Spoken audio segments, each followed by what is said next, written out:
Once again, thank you.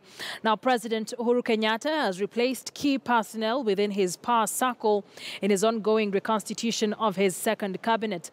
But just what has informed Kenyatta's new choice of advisors and key assistants at State House, and just what is more important to the president between professional competence and loyalty?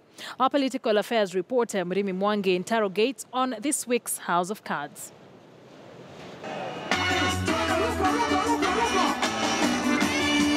As President Uhuru Kenyatta comically danced to the 2017 political drums, charming voters into extending his stay at State House by another 5 years, his close confidant, Jubilee Party Vice Chair David Murathe, gave a hint of what would be the mood during Kenyatta's second term. He's been a bit kid gloves.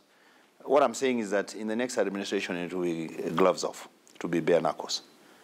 And it doesn't matter whether you're his brother, whether you're his friend. It is now business unusual, not business as usual. Exactly 217 days later, Murathe's prophecy, it appears, came to pass right at the House on the Hill during the first day at work for Kenyatta's 10 new cabinet secretaries. Should you, at any time, feel the weight is too much, just say so. Just say so. There are other Kenyans ready to do the job. 3 days earlier, outgoing Attorney General Professor Githu Muigai threw in the towel, paving the way for his successor, Appellate Court President Justice Kihara Kariuki. Kihara will work alongside Kenyatta's former lawyer at the International Criminal Court, Ken Ogeto, who is the incoming Solicitor General.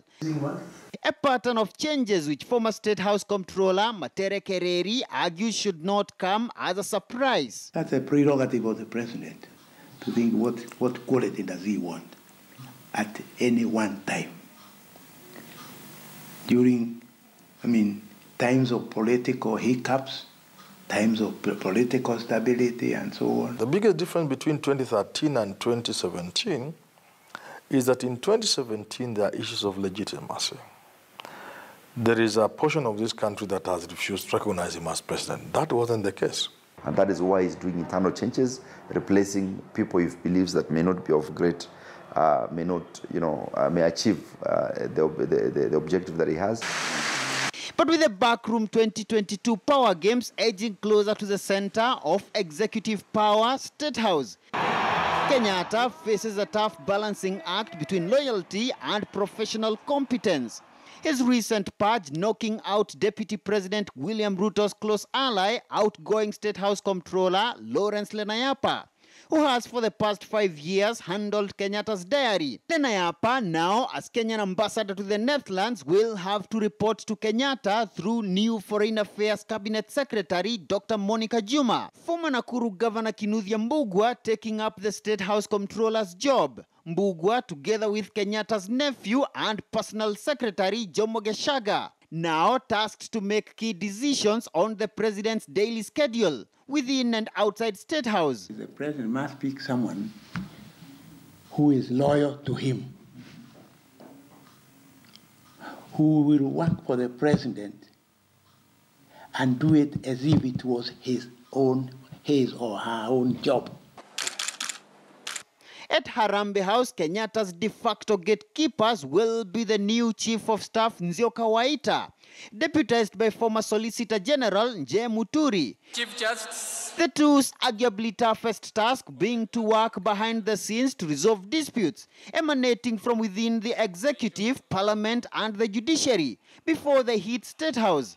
A task not so new to Nje, who was Kenyatta's point man at Sharia House, occasionally overshadowing his former boss, Law Professor Githu Muigai, on State House final word regarding key executive decisions with legal and constitutional implications. Nje is son to Mzee Kenyatta's former personal secretary, Muturi Wanje. The grapevine rife among insiders that Nje's promotion closer to State House could be a strategy to help shield Kenyatta's final term from the internal political sabotage associated with succession power games. The president picks someone who he knows has got experience. The president picks someone who he knows has is a person of integrity. You can't say this of Nje Muturi. He had no record whatsoever of court process. Even as a Solicitor General, you saw how they bungled the Anglo-leasing cases in Europe. Now, faced with the pressure to politically stabilize the country and still leave a memorable legacy, President Kenyatta no doubt faces a tough balancing act between loyalty and professional competence of his key handlers as he continues to steer his second term.